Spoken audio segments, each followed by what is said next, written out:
Hello বন্ধুরা, তো আমি চলে এসেছি আর একটা নতুন ভিডিও নিয়ে। তো একদম সকালবেলা, তখন প্রায় 7টা বাজে। তখন আমার ছেলের ভাত আর জল ফুটিয়ে নিয়েছি, তারপর স্নান করে নিয়েছি। আর তার মধ্যে রিভুর ভাতটাও হয়ে গেল। রিভুর ভাতটাও একটা টিফিন বক্সে নিয়ে নিলাম, কারণ আজকে যাব রিভুর মানসিক পুজো দিতে।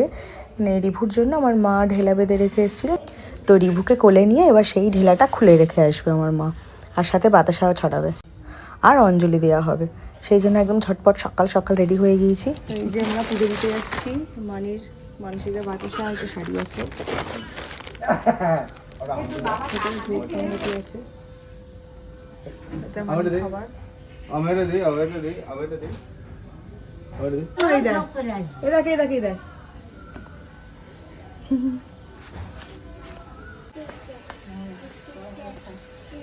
আমি রেডি। আর মা, তুমি বাপের বাড়ি যাবে, তোমার কিরকম লাগছে? ভালো লাগছে। তো চলো গিয়ে আবার দেখা হবে।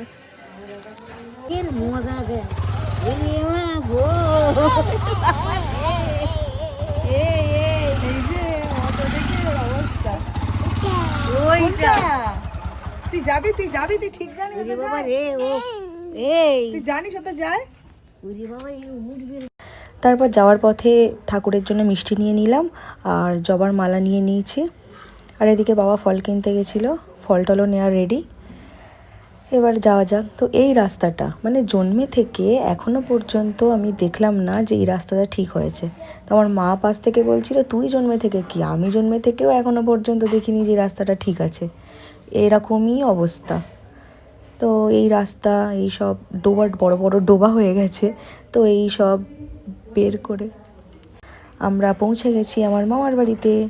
একদম রাস্তার গায়ে আমার মামার বাড়ি, আর মেন রোডের গায়ে। তো খুব ভালো লাগে ওই জন্য, কারণ আমাদের বাড়িটা অনেক ভেতরে। তো মামার বাড়িতে এসে ঝপঝপ করে সব ব্যাগ ট্যাগগুলো নামিয়ে নেওয়া হয়ে গেল। আর এদিকে আমার রিভু সোনা কি খুশি, মামা দাদুর বাড়িতে এসে কি হাসি দিচ্ছে। এখনও আর খুব একটা কাঁদে না, তো এখন সবাইয়ের কোলে যায়, আনন্দ পায়। যেহেতু আরও একবার এসেছিলো, সেই জন্য ওর কোনো প্রবলেম হয়নি। আর এরপর আমার একটা ভাইয়ের সাথে দেখা হলো, পুচকে ভাই মানে মামার ছেলে। তো ওকে জিজ্ঞাসা করছিলাম, কী রে কেমন আছিস? ও তো মুখ ঘুরিয়ে চলে গেল। তারপরে আমরা সব মামার বাড়ি থেকে সব বাটা ফাটা নিয়ে গুছিয়ে চলে এসেছি মায়ের মন্দিরে। তো প্রথমে এসেছি যখন সকালের দিকে অতটাও ভিড় ছিল না, তারপর বেলা যত বেড়েছে আর লোক প্রচুর ভিড় হয়েছে, প্রচুর। এবারে প্রথমেই আমার মা চলে যাবে ওই কালীবাড়ির পুকুরে। ওখানে একটু মাথায় জল ফল ছিটানোর ব্যাপার ছিল, তো আমার জন্যও জল এনেছে, হাতে করে জল ছিটিয়ে দিল। এই কালীবাড়ির মন্দির মামার বাড়ির খুব জাগ্রত। মন থেকে কিছু চাইলে সেটা অবশ্যই পূরণ হবে। তো আমাদেরও হয়েছে, আমার মা সেই জন্যই পুজো দিতে এসছে।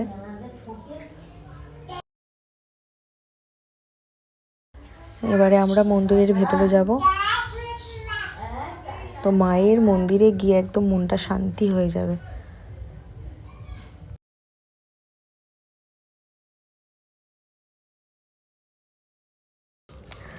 মন্দিরের ভেতরে এসে আমার মা প্রথমেই ডালা দিয়ে নেবে।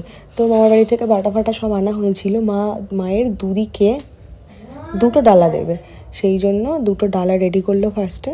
তারপরে দুটো ডালা দুটো পাশে দিয়ে দিল পূজা দেওয়ার জন্য। আর এখানে সব অঞ্জলি হচ্ছিল, আমি আর মা অঞ্জলিও দিয়েছি। এই যে মা রেডি করে নিচ্ছে, বাতাসাও ছিল, আর এই শাড়ি বার করে নিচ্ছে। এবারে ডালা দুটো দিয়ে দেবে দুপাশে দেওয়ার জন্য। এরপরে আমরা অঞ্জলি দিতে বসবো। তো তোমরাও মায়ের দর্শন করে নাও। আর আমার রিভু তো কী খুশি, কী আনন্দ করছে। অঞ্জলি দিতে বসেছিল, আমার মায়ের কোলেই বসেছিল। কোনো ব্যাপার নেই, কোনো অসুবিধা নেই, কিছু হয়নি আর কি। তো এটার জন্য তো আমি খুব খুশি ছিলাম যে আবার কাঁদবে কী করবে। তো না, একদমই কিছু জ্বালাতন করেনি।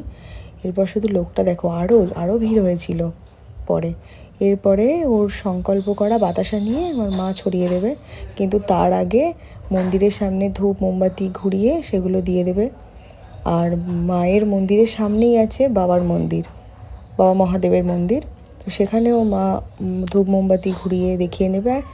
আর বাবার মন্দিরের সামনে বা নন্দী মহাশয়ও ছিলেন, তো ওটা ভিডিও করার হয়নি আমার।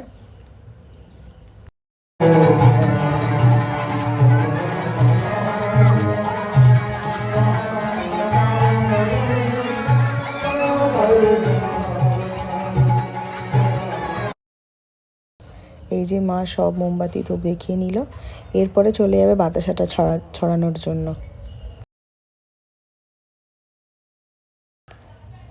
তোমরাও বাবার দর্শন করে নাও, তোমাদেরও সবার ভালো হোক। আর এই যে মা বাতাসা ছড়াচ্ছে, রিভুর নামে সংকল্পের বাতাসা। এক এক করে আর কি সব আস্তে আস্তে মেটানো হচ্ছে। আরও অনেক জায়গায় মানসিক আছে, সবে 3টে পূরণ হলো, এখনও আছে। আর এই যে ইনি মুখ গোমড়া করে দেখছে একটা বাতাসা হাতে নিয়ে। প্রথমে একটু ছড়িয়েছিল, ওর হাত দিয়েই ফার্স্ট বাতাসাটা ছড়ানো হয়েছিল, তারপরে মা ছড়িয়ে দিল। এই যে আমার মা এখানে এসে এই যে ঢেলাটা খুলে দিল। এটা বেঁধে রেখে যায়নি, অন্য বেঁধেছিল, কিন্তু সেরকমভাবে তো খুঁজে পাওয়া সম্ভব নয়, সেই জন্য এটা সামনের দিকে পেয়েছে, তো এটাই খুলে দিল। ব্যাস, রিভুর একটা মানসিক, আরও একটা মানসিক পূরণ হয়ে গেল, দেয়া হয়ে গেল। এরপর আমরা খেতে বসে গিয়েছিলাম, কারণ আমাদের আবার বাড়ি আসার ছিল তাড়াতাড়ি, তো সেই জন্য ফার্স্টেই একদম খেতে বসে গেছি। সব কমপ্লিট হয়ে গিয়েছিল, তাই জন্য বসে পড়েছি। কত লোক, সবাই একসাথে খেতে বসেছে। তারপরে আমাদেরকে পাতা দিয়ে গেল, প্রথমেই দিল মায়ের প্রসাদ, তারপরে খিচুড়ি। তারপরে শুধু খিচুড়িই ছিল, খেতে পারিনি গরমে, সেই জন্য আমি ফুচকা খেয়ে নিয়েছিলাম, তারপরে একটা কর্নেটো খেয়ে নিয়েছি, তারপরে একটা আমুলের আর একটা ম্যাঙ্গো আইসক্রিম খেয়ে নিয়েছি। এবার মামার বাড়ি এসে একটু বসে রেস্ট নিয়ে তারপরে চলে যাওয়ার পালা। তোমার দিদা সেই দাঁড়িয়ে আছে ওখানে, আর এটা ছোট দিদা দাঁড়িয়েছিল, আমাদেরকে টাটা করলো। এরপর আমরা এসছিলাম আমার বড় মামার বাড়িতে, মানে বড় মামার বাড়িটা আর একটু দূরে গিয়েই বড় মামার বাড়ি। তো মামা না গেলে মামির একটু রাগ করে, সেই জন্য যাওয়ার সময় একটু মামার বাড়ি থেকে ঘুরে গেলাম। আর মামার গাছে কাঁঠাল দেখে তো বাবা অবাক আমরা সবাই, পুরো নিচ থেকে ওপর অবধি কাঁঠাল ভর্তি। দেখো পুরো একদম মাটিতে ঠেকে আছে, এখান থেকে ওপর অবধি পুরো কাঁঠাল ভর্তি। এরপর রিভুর দাদা রিভুকে নিয়ে ওই কাঁঠালের নিচে একটু বসলো, তো একটা করে কাঁঠাল হাত দিয়ে দেখছি, বাবা এটা আবার কী জিনিস, ও তো কখনো দেখেনি এরকম, তো একটু মজাও পাচ্ছিল।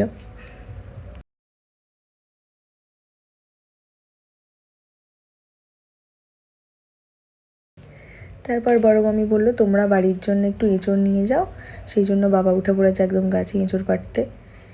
এবার আমাদের সাথে যে কাকা গিয়েছিল অটো নিয়ে, তো কাকার জন্যেও খোঁজা হচ্ছিল, যেহেতু অনেক ছোট ছোট সেরকম বড় হয়নি, তো খুব খুঁজে খুঁজে 4টে আর কি খোঁজা হয়েছে, তারপর 4টে পেয়েছি। ওই কাকার জন্যেও 2টো নেওয়া হয়েছে আর আমাদের জন্যও 2টো নেওয়া হয়েছে।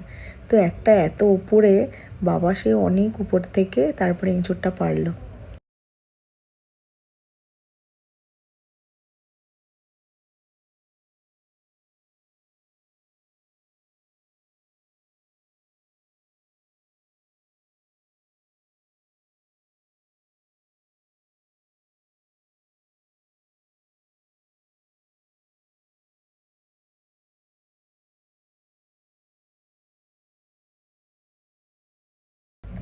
তো তারপরে আমরা বাড়ির দিকে রওনা দিলাম। তো তোমাদের রিভুর পূজা দেওয়ার ভিডিওটা কেমন লেগেছে অবশ্যই জানিও, আর আমার চ্যানেলটাকে অবশ্যই সাবস্ক্রাইব করো। তো চলো আজকের মতো এই পর্যন্তই, টাটা।